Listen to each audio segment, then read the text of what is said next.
अब जो पाकिस्तान के मौजूदा हालात हैं, आप देखें कि उधर पीटीआई का जलसा, रावलपिंडी में जो एहतजाज होता है, प्रोटेस्ट होता है, उसमें भी आप देखें काफ़ी लोग दूर दूर से आते हैं। उसके बाद अली मीन गंडापुर साहब वापस से पेशावर की तरफ चले जाते हैं। उज़मा बहारी कहती है कि अली मीन गंडा मोए मोए, यानी इस तरह का कोई वो नाम ले रही है कि वापस चले गए हैं। इनका एक वो कहती है नाकाम जलसा था जो ख़त्म हो गया। अब देखना यह है कि अली मीन गंडापुर साहब कहते हैं कि जब हम नेक्स्ट टाइम इस्लामाबाद की तरफ आएंगे तो हम सीधा अडयाला जेल जाएंगे। यानी ये जो एहतजाज इन्होंने किया है, बड़ा ज़बरदस्त एहतजाज था। आप देख सकते हैं कि रावलपिंडी में उधर जो माएँ बहनें हैं, वो इन सब को जब पुलिस इन पर शेलिंग करती है तो वो पानी डाल रही है उनकी आंखों में। पीटीआई के वर्करों की बहुत ज़्यादा मदद कर रही हैं कि किसी तरीके से भी इन्हें ज़्यादा से ज़्यादा इनकी हेल्प आउट इनकी की जाए, क्योंकि ये बड़ी दूर दराज से जितने भी वर्कर हैं आए हैं और खान साहब के लिए आए हैं, खान साहब की कॉल पर निकले हैं।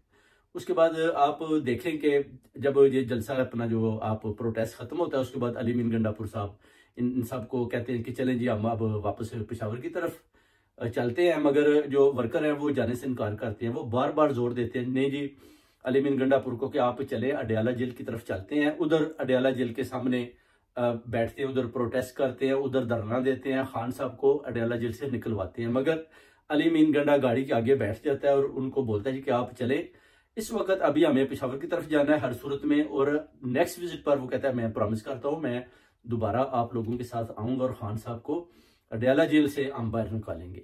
इसी तरह वो अपना जो है ना, जो जितने भी लोग आए थे इस प्रोटेस्ट में, उनको लेकर फिर अली मीन गंडापुर साहब जो है वो पेशावर की तरफ निकल जाते हैं। उसके बाद फिर आप कह लें कि पहला जलसा काहना में और दूसरा जो प्रोटेस्ट था वो अपना रावलपिंडी के अंदर किया जाता है। उसके बाद अब 5 अक्टूबर को जो इन्होंने अप्लाई किया हुआ है वो है अपना मीनार पाकिस्तान। अब मीनार पाकिस्तान का वो जो है ना, वो तो परमिशन दे नहीं रहे। वो कहते हैं कि इधर तो हम आपको किसी सूरत भी ना तो जलसा करने देंगे, ना किसी किस्म का प्रोटेस्ट करने देंगे। ये भी मरियम नवाज जो है ना, अभी यानी एक दो ही अभी प्रोटेस्ट हुए हैं तो मरियम नवाज बड़ी डरी हुई है। नवाज शरीफ भी बड़ा डरा हुआ है कि जनाब इनको रोके, इनको स्टॉप करें जैसे भी होता है। और उन्होंने दफा 144 भी लगाई है, जिसकी वजह से फिर भी लोग उधर आए, उन्होंने भरपूर किस्म का प्रोटेस्ट किया और खान साहब के हक में नारे लगाए। और उधर बताया जी कि रिलीज करें, इमरान खान साहब के ऊपर कोई केस नहीं है, आपने उनको बेगुनाह अंदर कैदी बनाकर रखा हुआ है।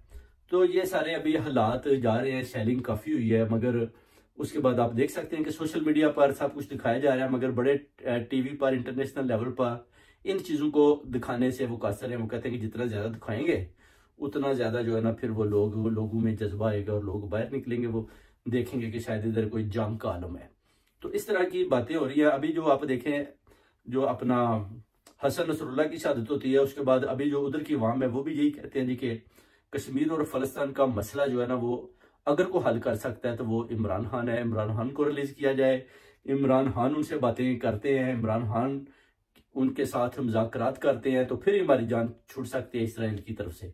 तो अगर आप इमरान खान को अंदर रखेंगे तो ये जो अभी जंग का समा बन रहा है, ये जो जुल्म और फस्तायत हो रही है, ये कोई रोकने वाला नहीं है। क्योंकि शहबाज शरीफ आप देखें यूएनओ में जो तकरीर करता है, उधर वो ये जिक्र तो करता है कि फलस्तीन के साथ जुल्म किया जा रहा है और अपने अपने बरादर मुस्लिम के साथ जो जुल्म हो रहा है उसकी पुरजोर मजम्मत करते हैं और इसराइल को पैगाम देते हैं कि आप इस जंग बंदी करें। मगर वो कहते हैं कि अगर इस लड़ाई को कोई रोक सकता है तो वो इमरान खान है। कश्मीर और फलस्तीन का मसला खान साहब हल कर सकते हैं, और ये जो फलस्तीन और इसराइल की जंग लगी हुई है ये भी वो कहते हैं खान साहब स्टॉप कर सकते हैं। और खान साहब को फर्स्ट प्रायोरिटी पर बेसिकली बाहर निकालना चाहिए।